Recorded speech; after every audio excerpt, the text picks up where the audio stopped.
Hello दोस्तों, नमस्कार। स्वागत है आप सभी का अपने YouTube channel Avinash sir GS वाला में। दोस्तों, आज के वीडियो में हम लोग भारत के राष्ट्रपतियों के बारे में पढ़ेंगे, ट्रिक के माध्यम से पढ़ेंगे और आज तक जितने भी राष्ट्रपति हुए हैं उन सभी राष्ट्रपतियों के नामों को हम लोग बहुत ही शानदार ट्रिक के साथ याद करने वाले हैं। दोस्तों, ये ट्रिक तभी काम करेगा जब इन सभी राष्ट्रपतियों के नामों से आप परिचित रहें।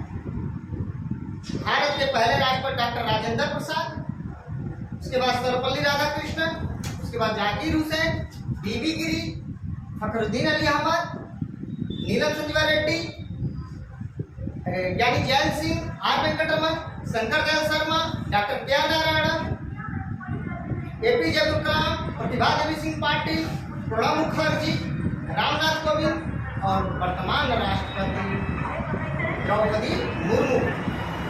इन सभी लोगों का नाम अगर जो आप लोगों को याद है, नामों से परिचित हैं, तो आराम से एक काम करेगा और बहुत ही शानदार तरीके से एक सीरियल नंबर से आपका जो है याद हो जाएगा।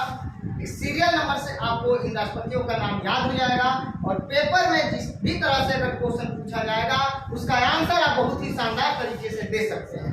क्वेश्चन पूछा जाता है, भारत के छठे राष्ट्रपति कौन थे, भारत के चौथे राष्ट्रपति कौन थे। दोस्तों, इन सभी प्रश्नों का उत्तर आप बहुत ही शानदार तरीके से दे सकते हैं। तो दोस्तों, आइए हम लोग वीडियो की शुरुआत करते हैं और उस ट्रिक को जानते हैं, उस ट्रिक को याद करने का प्रयास करते हैं। वो हमारा शानदार ट्रिक क्या है। दोस्तों, राज की राधा जाकर गिरी, राज की राधा जाकर गिरी फनी की जेल में, राज की राधा जाकर गिरी फनी की जेल में। तभी रमाशंकर नारायण ने कहा, तभी रमाशंकर नारायण ने कहा, तुम चिंता मत करो, तुम चिंता मत करो, हम लोग कलम की प्रतिभा से तुम्हारे प्राण को बचा लेंगे दोपहर, हम लोग तुम्हारे प्राण को बचा लेंगे दोपहर को या दोपहर तक। किसी भी तरह से आप याद कर सकते हैं। दोस्तों, राज की राधा जाकर गिरी फनी की जेल में। जब कोई जेल में बंद होता है तो बहुत परेशान होता है, बाहर निकलने की कोशिश करता है। तो दोस्तों, ये ट्रिक मैंने बनाया है कि राज की राधा जाकर गिरी फनी की जेल में। जब राधा जेल में पहुंच गई, निकलने की कोशिश कर रही थी, तब तक वहीं पर तीन व्यक्ति दिखाई दे रमाशंकर नारायण। रमाशंकर नारायण ने राधा को देखा, कहा, अरे ये तो अपनी राधा है, अरे राधा तुम चिंता मत करो,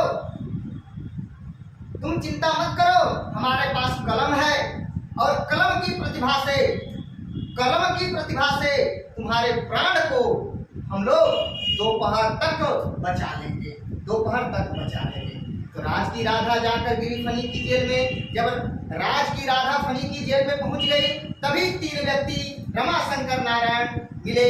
रमाशंकर नारायण ने कहा, राधा तुम चिंता मत करो, हमारे पास कलम है और हम कलम की प्रतिभा से तुम्हारे प्राण को दोपहर तक अवश्य बचा लेंगे। दोस्तों देखिए, इसको मैंने लिख दिया है, राज की राधा जाकर गिरी फनी की जेल में। तभी रमाशंकर नारायण ने कहा, तुम चिंता मत करो, हम लोग अपने कलम की प्रतिभा से तुम्हारे प्राण को दोपहर तक बचा लेंगे।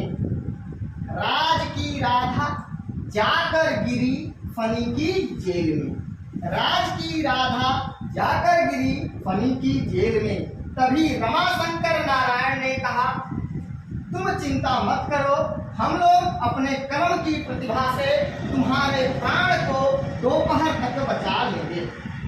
दोस्तों, मैं पुनः इसको आप लोगों को रिवाइज कराता हूँ। राज की राधा जाकर गिरी फनी की जेल में। तभी रमाशंकर नारायण ने कहा, तुम चिंता मत करो, हम लोग अपने कलम की प्रतिभा से तुम्हारे प्राण को दोपहर तक बचा लेंगे। दोस्तों, राज से डॉक्टर राजेंद्र प्रसाद, राधा से डॉक्टर सर्वपल्ली राधाकृष्ण, जाकर से डॉक्टर जाकिर हुसैन, गिरी से बीबी गिरी, वराहगिरी वेंकटगिरी, गिरी से बीबी गिरी, फ से फखरुद्दीन अली अहमद, नी से नीलम संजीव रेड्डी। दोस्तों नीलम संजीव रेड्डी कोई महिला नहीं है, पुरुष है, याद रखिएगा। नीलम संजीवा रेड्डी, इनको एन संजीवा रेड्डी भी कहा जाता है। जैल यानी जैल सिंह अर्थात सरदार यानी जैल सिंह। रमा से रामास्वामी वेंकट रमन अर्थात आर वेंकट रमन इनको कहा जाता है। Shankar doctor Shankar Dayal Sharma. Narayan doctor KR Narayan. Kocheril Raman Narayan, Kocheril Raman Narayan. दोस्तों यहाँ पे आते हैं कलम, डॉक्टर APJ अब्दुल कलाम, कलम से कलाम अर्थात डॉक्टर APJ अब्दुल कलाम। प्रतिभा श्रीमती प्रतिभा देवी सिंह पाटिल, श्रीमती प्रतिभा देवी सिंह पाटिल। प्राण प्रणव मुखर्जी, प्रणव मुखर्जी। कोविंद अर्थात रामनाथ कोविंद, रामनाथ कोविंद। और दोपहर से द्रौपदी मुर्मू, श्रीमती द्रौपदी मुर्मू, श्रीमती द्रौपदी मुर्मू। तो दोस्तों राज से डॉक्टर राजेंद्र प्रसाद, राधा से डॉक्टर सर्वपल्ली राधाकृष्ण, जाकर से डॉक्टर जाकिर हुसैन, गिरी से बीबी गिरी, वराहगिरी वेंकटगिरी, फ से फखरुद्दीन अली अहमद, नी से नीलम संजीवा रेड्डी, जैल से ज्ञानी जैल सिंह, रमा से रामास्वामी वेंकट रमन, आर वेंकट रमन, शंकर से डॉक्टर शंकर दयाल शर्मा, नारायण से doctor KR Narayan, doctor KR Narayan. दोस्तों कलम से कलाम अर्थात APJ अब्दुल कलाम, अबुल पाकिर जैनुल आबदीन डॉक्टर अब्दुल कलाम। प्रतिभा यानी प्रतिभा देवी सिंह पाटिल। प्राण प्रणव मुखर्जी, प्रणव मुखर्जी। को से कोविंद अर्थात रामनाथ कोविंद, रामनाथ कोविंद। और दोपहर से द्रौपदी मुर्मू, द्रौपदी मुर्मू। दोस्तों आइए एक एक करके समझते हैं। भारत के प्रथम राष्ट्रपति, भारत के प्रथम राष्ट्रपति, तो भारत के प्रथम राष्ट्रपति डॉक्टर राजेंद्र प्रसाद। और ध्यान रखिएगा 26 नवंबर 1949 को हमारे देश का संविधान बन करके तैयार हो गया और 26 नवंबर 1949 को भारत का संविधान सभा के द्वारा आत्मर्पित किया गया, अधिनियमित किया गया, अंगीकार किया गया, स्वीकार किया गया। और 26 जनवरी 1950 को हमारे देश का संविधान लागू किया गया। ठीक उसके 2 दिन पहले 24 जनवरी 1950 को संविधान सभा के सदस्यों के द्वारा डॉक्टर राजेंद्र प्रसाद को भारत का राष्ट्रपति निर्वाचित कर दिया गया, घोषित कर दिया गया। दोस्तों याद रखिएगा 24 जनवरी 1950 को हमारे देश के तत्कालीन प्रधानमंत्री पंडित जवाहरलाल नेहरू ने डॉक्टर राजेंद्र प्रसाद के नाम का प्रस्ताव रखा कि हम डॉक्टर राजेंद्र प्रसाद के नाम का प्रस्ताव रखते हैं राष्ट्रपति के रूप में। तुरंत सरदार वल्लभ भाई पटेल ने खड़े होकर कहा मैं इनके नाम का समर्थन करता हूं। अर्थात दोस्तों भारत के राष्ट्रपति पद के लिए पहली बार डॉक्टर राजेंद्र प्रसाद के नाम का प्रस्ताव पंडित जवाहरलाल नेहरू ने रखा, जबकि सरदार वल्लभ भाई पटेल लौह पुरुष, भारत का बिस्मार्क जिन्हें कहा जाता है, उन्होंने राजेंद्र प्रसाद के नाम का समर्थन किया। जब प्रश्न पेपर में पूछा जाए भारत के पहले राष्ट्रपति डॉक्टर राजेंद्र प्रसाद का निर्वाचन किस प्रकार हुआ, तो संविधान सभा के सदस्यों के द्वारा हुआ। दूसरा प्रश्न अगर पूछा जाए कि डॉक्टर राजेंद्र प्रसाद के नाम का प्रस्ताव किसने रखा, तो पंडित जवाहरलाल नेहरू ने रखा। तीसरा प्रश्न अगर पूछे कि डॉक्टर राजेंद्र प्रसाद का नाम राष्ट्रपति के रूप में पंडित जवाहरलाल नेहरू ने रखा, लेकिन इनका समर्थन किसने किया, तो सरदार वल्लभ भाई पटेल ने किया। तो दोस्तों 24 जनवरी 1950 को हमारे देश के राष्ट्रपति डॉक्टर राजेंद्र प्रसाद को नियुक्त कर दिया गया, निर्वाचित कर दिया गया। लेकिन हमारा देश का संविधान 26 जनवरी 1950 को लागू हुआ, गणराज्य घोषित हुआ। तो उसी दिन अर्थात 26 जनवरी 1950 को हमारे देश के राष्ट्रपति डॉक्टर राजेंद्र प्रसाद ने अपना पद ग्रहण किया। तो याद रखिएगा 26 जनवरी 1950 से लेकर 13 मई 1962 तक हमारे देश के राष्ट्रपति रहे डॉक्टर राजेंद्र प्रसाद। तो भारत के पहले राष्ट्रपति डॉक्टर राजेंद्र प्रसाद, भारत के सबसे लंबे समय तक राष्ट्रपति रहने वाले व्यक्ति डॉक्टर राजेंद्र प्रसाद, लगातार 2 बार राष्ट्रपति पद को संभालने वाले व्यक्ति डॉक्टर राजेंद्र प्रसाद, और डॉक्टर राजेंद्र प्रसाद बिहार के रहने वाले थे। दोस्तों, डॉक्टर राजेंद्र प्रसाद के समाधि स्थल का नाम है मणिकर्णिका घाट या महाप्रयाण घाट। मणिकर्णिका घाट या महाप्रयाण घाट याद रखिएगा। दोस्तों, 1934 में बंबई कांग्रेस अधिवेशन के अध्यक्षता डॉक्टर राजेंद्र प्रसाद ने की थी। 1934 में बंबई कांग्रेस अधिवेशन की अध्यक्षता डॉक्टर राजेंद्र प्रसाद ने की थी और संविधान सभा के अस्थायी अध्यक्ष डॉक्टर राजेंद्र प्रसाद को बनाया गया था। दोस्तों, संविधान सभा के अस्थायी अध्यक्ष डॉक्टर राजेंद्र प्रसाद को बनाया गया था 11 दिसंबर 1946 को। दोस्तों, आजादी के समय कांग्रेस का अध्यक्ष आचार्य जेबी कृपलानी थे। आजादी के समय कांग्रेस का अध्यक्ष आचार्य जेबी कृपलानी थे, लेकिन कुछ मतभेद होने के कारण आचार्य जेबी कृपलानी ने कांग्रेस अध्यक्ष पद से इस्तीफा दे दिया। तब कांग्रेस अध्यक्ष के रूप में डॉक्टर राजेंद्र प्रसाद को नियुक्त किया गया। याद रखिएगा, आचार्य जेबी कृपलानी के इस्तीफा के बाद कांग्रेस का अध्यक्ष डॉक्टर राजेंद्र प्रसाद को बनाया गया था। दोस्तों, सबसे लंबा कार्यकाल राष्ट्रपति के रूप में डॉक्टर राजेंद्र प्रसाद, भारत के पहले राष्ट्रपति डॉक्टर राजेंद्र प्रसाद, सबसे लंबा कार्यकाल राष्ट्रपति के रूप में डॉक्टर राजेंद्र प्रसाद का, और डॉक्टर राजेंद्र प्रसाद की समाधि स्थल का नाम मणिकर्णिका घाट या महाप्रयाण घाट याद रखिएगा। जीरादेई का संबंध डॉक्टर राजेंद्र प्रसाद से है, याद रखिएगा। कभी कभी पेपर में पूछा जाता है, जीरादेई स्थान का संबंध किससे है? डॉक्टर राजेंद्र प्रसाद से है। अगले क्वेश्चन की बात करते हैं दोस्तों। डॉक्टर सर्वपल्ली राधाकृष्णन, राधा से डॉक्टर सर्वपल्ली राधाकृष्णन। दोस्तों, डॉक्टर सर्वपल्ली राधाकृष्णन भारत के दूसरे राष्ट्रपति, भारत के पहले उपराष्ट्रपति और भारत के दूसरे राष्ट्रपति व्यक्ति के आधार पर डॉक्टर सर्वपल्ली राधाकृष्णन। 5 सितंबर को राष्ट्रीय शिक्षक दिवस मनाया जाता है सर्वपल्ली राधाकृष्णन के नाम। भारत के पहले ऐसे दार्शनिक राष्ट्रपति डॉक्टर सर्वपल्ली राधाकृष्णन। क्वेश्चन पूछा जाता है, भारत के पहले दार्शनिक राष्ट्रपति कौन थे? डॉक्टर सर्वपल्ली राधाकृष्णन। भारत के दूसरे राष्ट्रपति कौन थे? डॉक्टर सर्वपल्ली राधाकृष्णन। चलिए दोस्तों, 1962 में भारत और चीन के बीच युद्ध हुआ था। 1962 में भारत और चीन के बीच युद्ध हुआ था और पहली बार अनुच्छेद 352 का प्रयोग किया गया था, अर्थात राष्ट्रीय आपात का घोषणा किया गया था। तब उस समय हमारे देश के प्रधानमंत्री पंडित जवाहरलाल नेहरू और राष्ट्रपति डॉक्टर सर्वपल्ली राधाकृष्णन थे अक्टूबर 1962 में।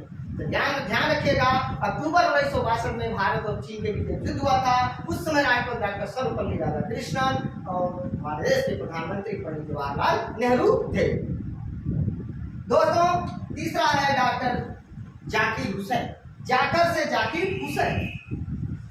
भारत के पहले मुस्लिम राष्ट्रपति डॉक्टर जाकिर हुसैन, भारत के तीसरे राष्ट्रपति डॉक्टर जाकिर हुसैन और भारत के सबसे कम समय तक राष्ट्रपति बनने वाले पहले व्यक्ति हैं डॉक्टर जाकिर हुसैन।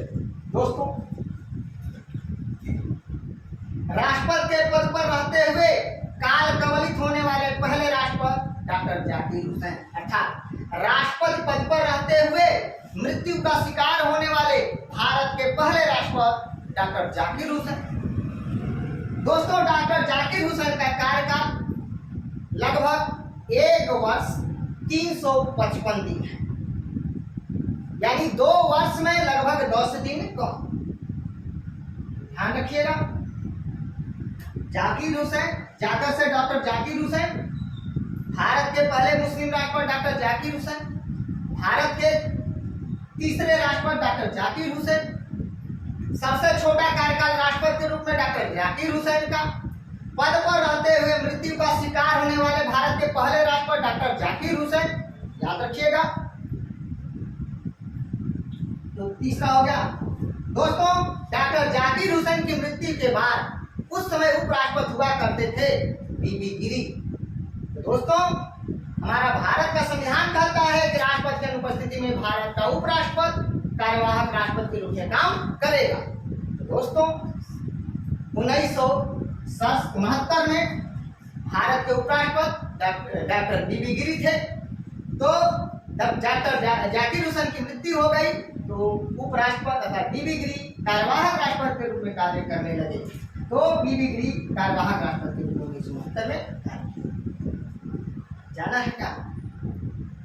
ठीक। अब दोस्तों, बीबी गिरी कार्यवाहक राष्ट्रपति। दोस्तों, हमारा संविधान कहता है कि जब राष्ट्रपति का पद रिक्त हो जाता है तो 6 महीने के अंदर में चुनाव कराना अनिवार्य है। उस समय हमारे देश के प्रधानमंत्री इंदिरा गांधी थी और चुनाव कराना अनिवार्य था राष्ट्रपति के लिए। तो दोस्तों, 1969 में इंदिरा गांधी प्रधानमंत्री थी, राष्ट्रपति का चुनाव कराना अनिवार्य था। कांग्रेस पार्टी ने एक अपना अधिकृत प्रत्याशी नीलम संजीव रेड्डी को घोषित कर दिया कि हमारे देश के ये राष्ट्रपति पद के प्रत्याशी रहेंगे, जो इंदिरा गांधी को किसी भी हालत में मंजूर नहीं था होना, क्योंकि इंदिरा गांधी का नीलम संजीव रेड्डी से राजनीतिक गतिरोध हुआ करता था। इंदिरा गांधी कभी नहीं चाहती थी कि नीलम संजीव रेड्डी राष्ट्रपति चुने जाए। इंदिरा गांधी ने अपने कांग्रेस पार्टी के लोगों से कहा कि कोई दूसरा नाम सुझाएं। उन्होंने कहा ठीक है, आप ही कोई नाम बताइए। इंदिरा गांधी ने कहा, कोशिश किया जगजीवन राम, मोरारजी देसाई से राष्ट्रपति चुनाव लड़ने के लिए, लेकिन वो लोग इनकार कर दिए, राष्ट्रपति बनने से इनकार कर दिए। हम राष्ट्रपति का चुनाव नहीं लड़ेंगे, क्योंकि उस समय इंदिरा गांधी एक ताकतवर महिला हो चुकी थी। वो जो अपने मन की वो काम सारा निर्णय लेती थी, स्वयं निर्णय लेती थी।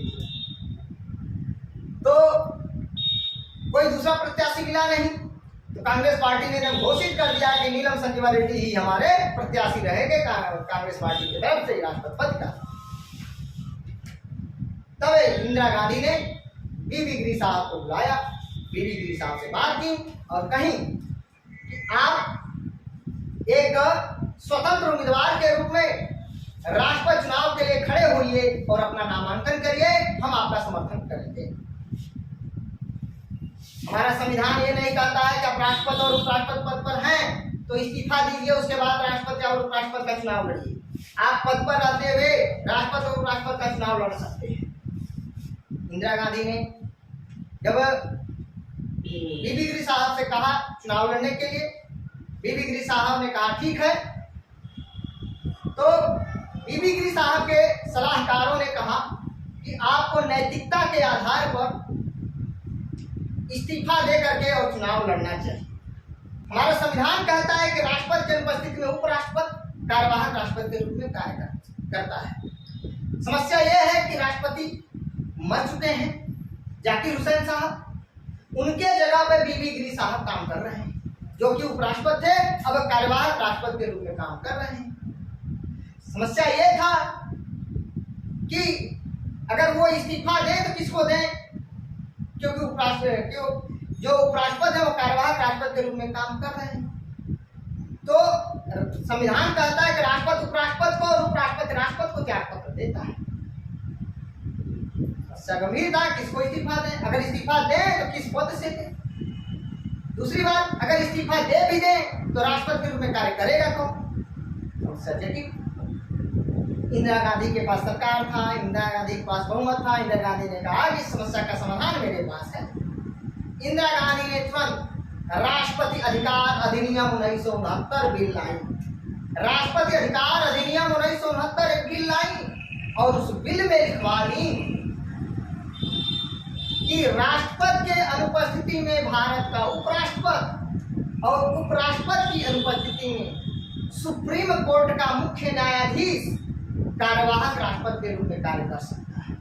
सुप्रीम कोर्ट का मुख्य न्यायाधीश नहीं है तो वरिष्ठ न्यायाधीश कार्यवाहक राष्ट्रपति के रूप में कार्य कर सकता है। तो ये तो समस्या खत्म हो गया कि राष्ट्रपति और उपराष्ट्रपति दोनों नहीं रहेंगे तो कार्यवाहक राष्ट्रपति के रूप में सुप्रीम कोर्ट का मुख्य न्यायाधीश राष्ट्रपति के रूप में कार्य कर सकते हैं। तो अब समस्या आई कि बीबी गिरी साहब इस्तीफा दे तो किस पद से दें, राष्ट्रपति पद से दें तो उपराष्ट्रपति पद से दें। विशेषज्ञों ने बताया कि अगर जो बीबी गिरी साहब आप उपराष्ट्रपति पद से इस्तीफा देते हैं तो खुद राष्ट्रपति का पद ऑटोमेटिक खाली हो जाएगा, क्योंकि जब उपराष्ट्रपति रहेंगे नहीं तो आप कार्यवाहक राष्ट्रपति का काम कर नहीं सकते।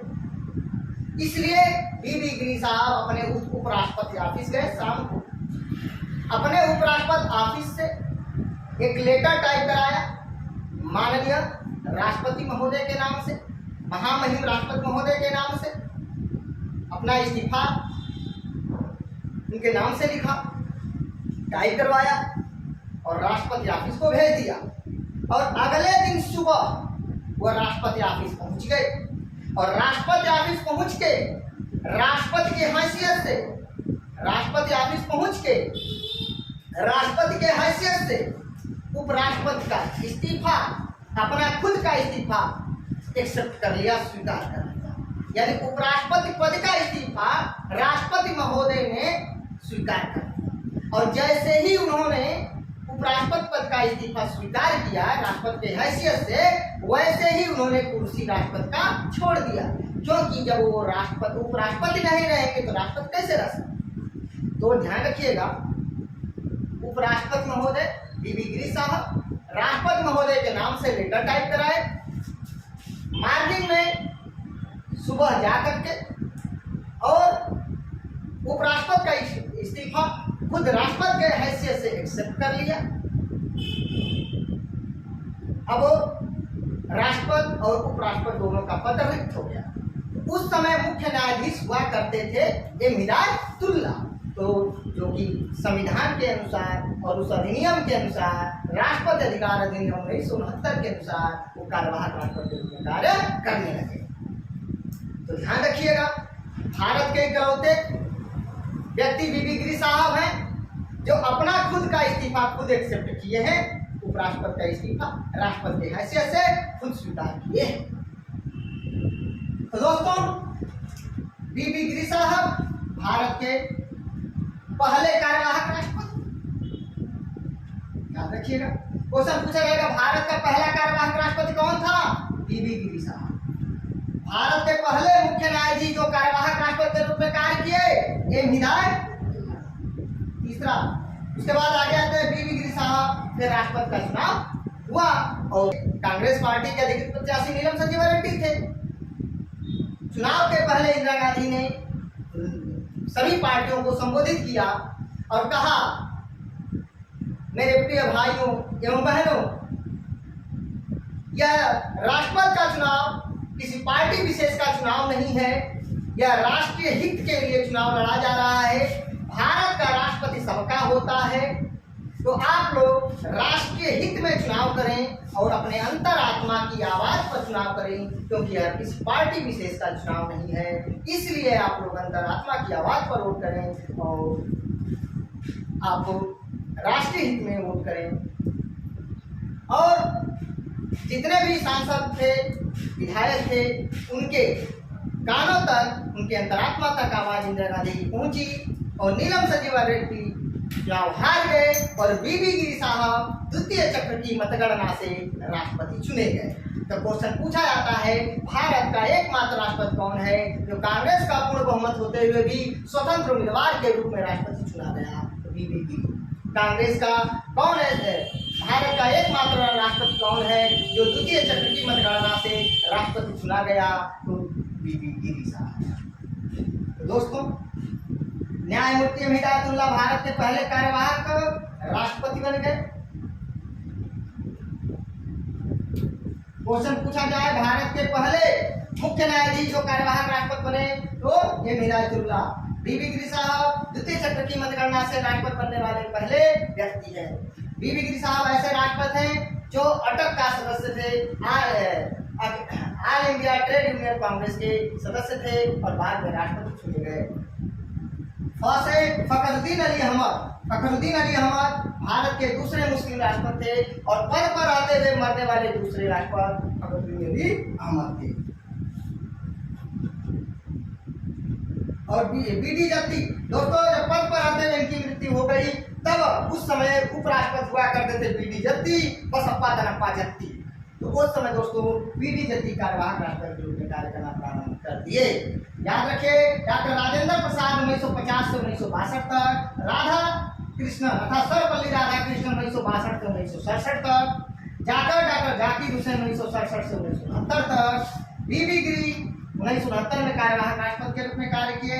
न्यायमूर्ति हिदायतुल्लाह प्रथम कार्यवाहक राष्ट्रपति जो मुख्य न्यायाधीश के रूप थे और कार्यवाहक राष्ट्रपति के रूप में कार्य किए। हिदायतुल्लाह भारत के पहले ऐसे मुख्य न्यायाधीश जो कार्यवाहक राष्ट्रपति के रूप में कार्य किए।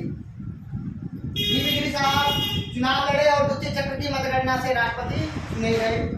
फखरुद्दीन अली अहमद दूसरे मुस्लिम राष्ट्रपति और पूर्व में केंद्रीय मंत्री थे और पद पर रहते हुए मरने वाले दूसरे राष्ट्रपति 1974 से 77 तक और बीबी गिरी साहब का कार्यकाल 1969 से लेकर 1974 तक।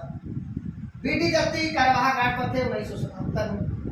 दोस्तों अगर आता है नी से नीलम संजीव रेड्डी, डॉक्टर नीलम संजीव रेड्डी। याद रखिएगा, भारत के ऐसे पहले राष्ट्रपति हैं जो निर्विरोध निर्वाचित हुए हैं राष्ट्रपति। इनके विरोध में कोई राष्ट्रपति का चुनाव लड़ने के लिए खड़ा नहीं हुआ था।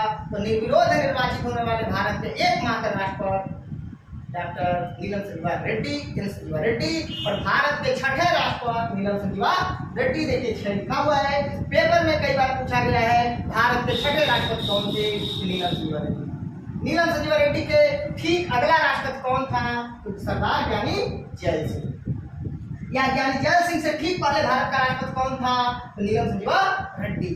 इस तरह से क्वेश्चन पूछे जाते हैं।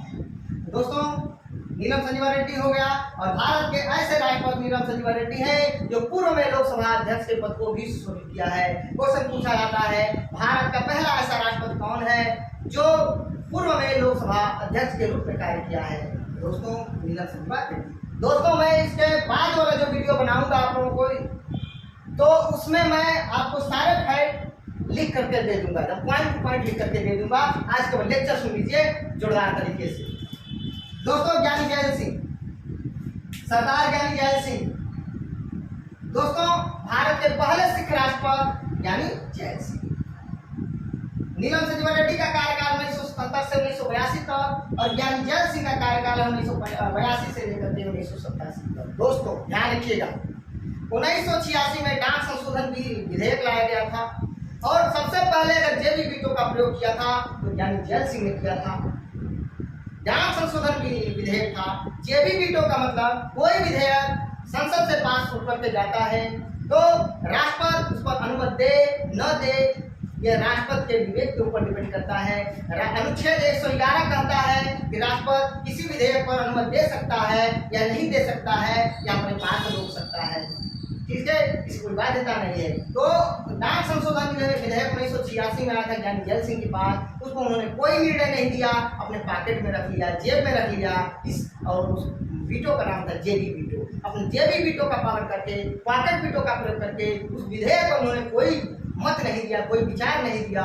तो क्वेश्चन पूछा जाता है भारत के किस राष्ट्रपति ने जेबी वीटो का प्रयोग किया था, पॉकेट वीटो का प्रयोग किया था? ज्ञानी जैल सिंह किए थे। भारत के पहले सिख राष्ट्रपति कौन थे?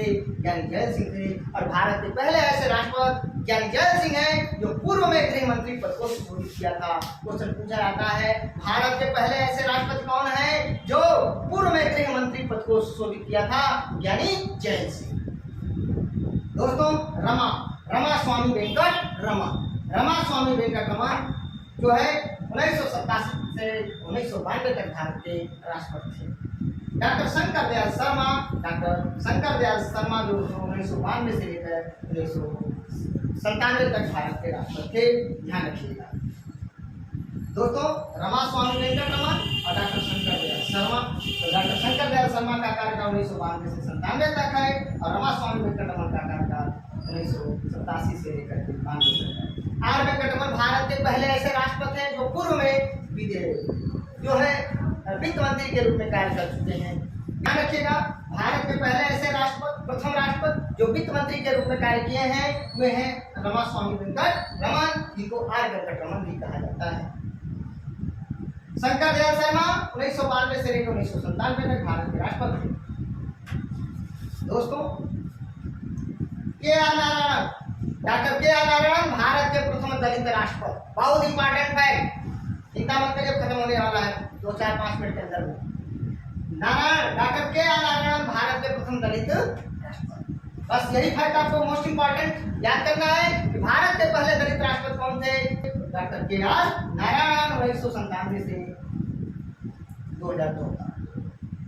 दोस्तों, कलाम यानी कलम से कलाम, कलम है कलम से कलाम, यानी APJ Abdul Kalam, doctor APJ Abdul Kalam, Abul Pakir Zainul Abidin doctor Abdul Kalam. तो दोस्तों, अब्दुल कलाम का जो है 2002 से लेकर 2007 तक है। दोस्तों, भारत के अविवाहित राष्ट्रपति डॉक्टर एपीजे अब्दुल कलाम। भारत के प्रथम ऐसे राष्ट्रपति जो वैज्ञानिक थे एपीजे अब्दुल कलाम।